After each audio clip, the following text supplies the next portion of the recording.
The city of Genoa was waking up under a heavy grey sky, a subtle reflection of the storm that was brewing within the walls of its most influential buildings. Victor Newman, a titan in the business world, had always been a man who thrived in the chaos of competition, and he was a master of control, but as of late he had found himself in unfamiliar territory. The once indomitable Newman Enterprises, the jewel of his empire, was slipping through his fingers. In the ruthless world of high-stakes corporate warfare, that was an unacceptable failure. For months, Victor had been plotting and scheming, always with a single goal in mind: reclaiming what was rightfully his. The theft of Newman Enterprises had shattered his confidence, but it had also reignited a fire within him, a fire that would not burn out until he regained his throne. It wasn't just a matter of money or power anymore. For Victor, losing the company was personal. It wasn't just about losing control of the boardroom, but about losing the legacy he had worked so hard to build, a legacy he intended to protect at any cost. Victor sat at his massive desk, staring out at the city. The familiar skyline of Genoa City seemed distant now, as though even the city itself had turned its back on him. Yet in the midst of this turmoil, Victor had never been more determined.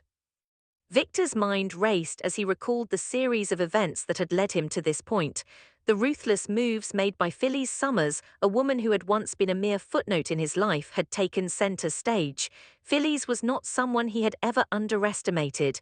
She had a fire in her that matched his own, but it was that very fire that would be her undoing. His fingers tapped restlessly against the surface of the desk.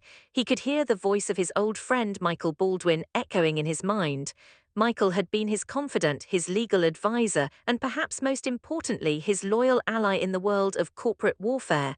But even Michael had a breaking point, and Victor knew that now was the time to make him an offer he couldn't refuse. He had already summoned him to the office, and the two of them would need to discuss the next steps in their plan to undo Phyllis's reign at Summers' conglomerate. The thought of Phyllis and her ambitious rise to power made his blood boil.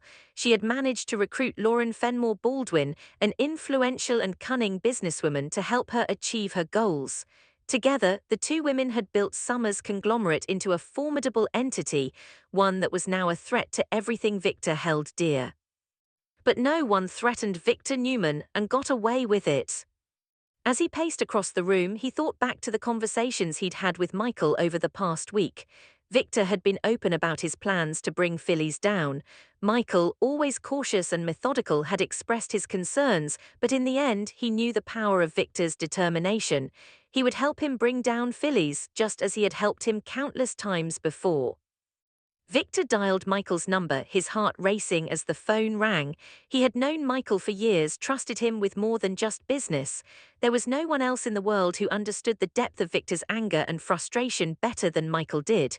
When the call was answered, Michael's voice was low, almost conspiratorial. "Victor, what's going on?" Michael asked, his voice tinged with curiosity. "You said you had something important to discuss." "I'm done waiting, Michael," Victor replied, his tone icy. "I've had enough of Phyllis Summers and her little empire. It's time to strike back. I want you to help me destroy her business. I want Summers' conglomerate to crumble." There was a long silence on the other end of the line.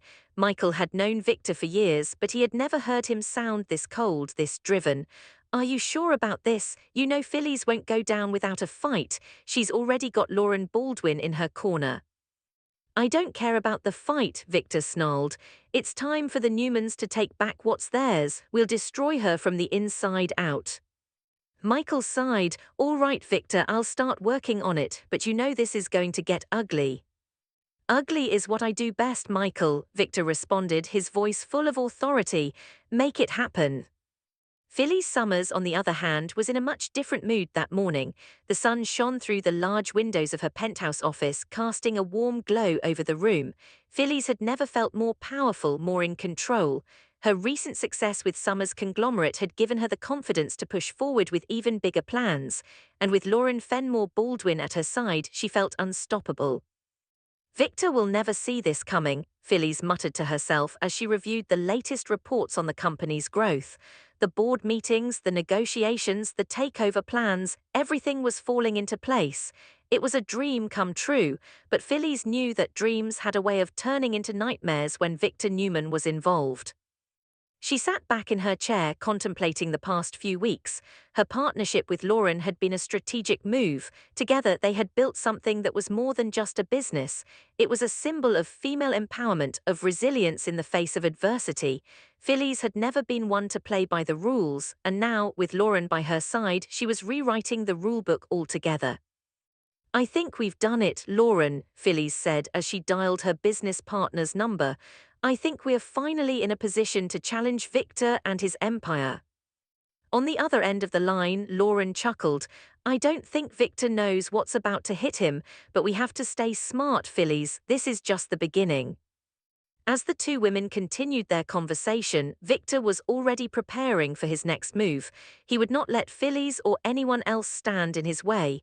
The game was far from over. As Victor Newman hung up the phone with Michael Baldwin, he leaned back in his chair, his steely eyes staring out over the city. The day was just beginning, but Victor could already feel the weight of the upcoming battle settling on his shoulders. He had always been a master of war, whether it was in the boardroom or in his personal life, and now he was preparing for a battle like no other. Phyllis Summers and her growing empire were his target, but Victor knew he couldn't do this alone. He would need Michael's expertise and cunning, but he would also need to gather all the power he could muster from those around him. As he mulled over his plan, he picked up the phone again and dialed Kane Ashby's number. Kane had been a loyal employee of the Newman family for years, and Victor knew he could count on him. The phone rang twice before Kane's voice filled the line. "Victor, how's it going?" Kane asked, sounding upbeat despite the tension that lingered in the air. "I need your help, Kane," Victor said, his voice low but firm. "I'm putting together a strategy to dismantle Phyllis Summers and her little empire. We need to get the upper hand before it's too late." There was a brief pause on the other end of the lines, but Kane didn't hesitate. "I'm in, Victor. What do you need me to do?"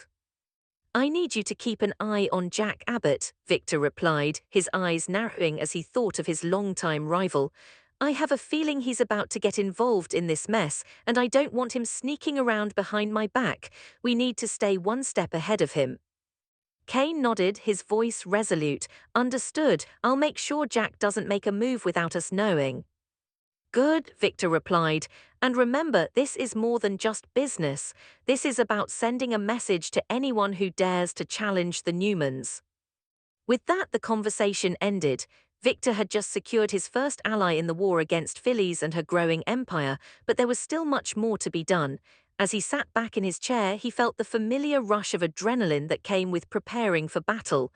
This wasn't just about Phyllis, it was about restoring his family's legacy and ensuring that no one could ever take it from him again.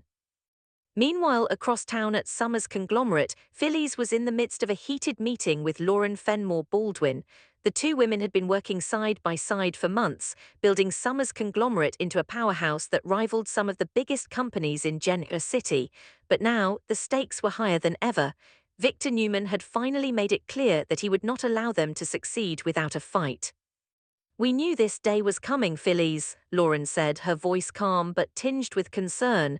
"Victor won't back down. He's going to strike when we least expect it." "I don't care," Phyllis shot back, her eyes flashing with determination. "We've come too far to let Victor destroy everything we've worked for. He's not the only one who knows how to play this game. We've got the advantage now." Lauren raised an eyebrow, skeptical. "What do you mean?" "We've got Victor right where we want him," Phyllis said with a sly grin. "His arrogance is his biggest flaw. He thinks he can just crush anyone who stands in his way. But what he doesn't realize is that we've been preparing for this moment. We know exactly how to take him down." Lauren wasn't entirely convinced, but Phyllis's confidence was hard to ignore. Over the years, she had seen Phyllis pull off the impossible more than once, and something about this time felt different. Maybe, just maybe, they had a real shot at taking down Victor and Newman Enterprises once and for all. But even as Phyllis and Lauren plotted their next move, Victor was already a step ahead. He had initiated his plan to use Michael Baldwin's connections and Kane Ashby's inside knowledge to infiltrate Summers' conglomerate and break it from within. Phyllis and Lauren had no idea that the trap was already set. Back at Victor's office, Michael Baldwin was poring over legal documents, his mind spinning with all the ways they could legally dismantle Summers' conglomerate without drawing too much attention. Victor had insisted on a plan that would be subtle, no explosions, no public spectacles. They needed to strike when Phyllis and her team least expected it. Victor is playing this one smart, Michael muttered to himself as he scrolled through a series of contracts. No flashy moves, just precision. As Michael worked, a small, discreet knock at the door interrupted his concentration. Christine Blair Romalotti entered the office, her face a mixture of exhaustion and determination. "Christine, what's going on?" Michael asked, noticing the weight of her expression. "I need your help with something," Christine said, closing the door behind her. "It's about a career opportunity that's come my way, but it's not that simple. I need to make a decision soon and I'm not sure what to do." Michael put down the contract he was holding, his full attention now on Christine. "You've always been the one to take the lead in difficult situations, Christine. What's the opportunity?" Christine took a deep breath before speaking. "I've been offered a position on a high-profile case, a case that could propel my career to the next level, but it would mean leaving behind everything I've built here in Genoa City. It's a big decision, and I don't know if I'm ready to make it yet." Michael leaned back in his chair, considering her words carefully.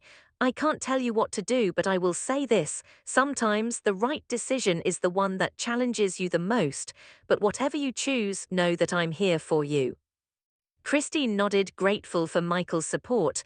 "Thanks, Michael. I just needed someone to talk to. I'll figure it out, I always do." Elsewhere in Genoa City, Devon Winters was dealing with his own set of challenges. The revelation that Holden Novick was Lily Winters' half-brother had rocked his world, and now he was struggling to make sense of the information. His mind raced with questions, and he needed answers. He found Abby Winters in the living room, sipping her morning coffee. She looked up as he walked in, sensing the tension in his demeanor. "What's going on, Devon?" Abby asked, concern lining her voice. "I need to talk to you about something," Devon said, sitting down beside her. "I've just found out something that could change everything. Holden Novick, he's Lily's half-brother. His father is Malcolm Winters." Abby blinked, trying to process the news. "Wait, Malcolm is his father? That's huge." "I know," Devon replied, his voice low. "It changes everything for Lily, and it changes everything for us, but there's more. I've been thinking about Mariah Copeland's situation. I'm more convinced than ever that she belongs behind bars for what she did." Abby was taken aback by Devon's words. "You're serious, Devon? You can't be suggesting that we lock her up. There has to be another way." But Devon was unwavering. "I've seen the damage she's caused. We can't let her keep getting away with this. I'm doing what's best for everyone, even if it means making some tough decisions." If you enjoy Y&R spoilers, updates, and daily drama, make sure to like, comment, and subscribe for more videos.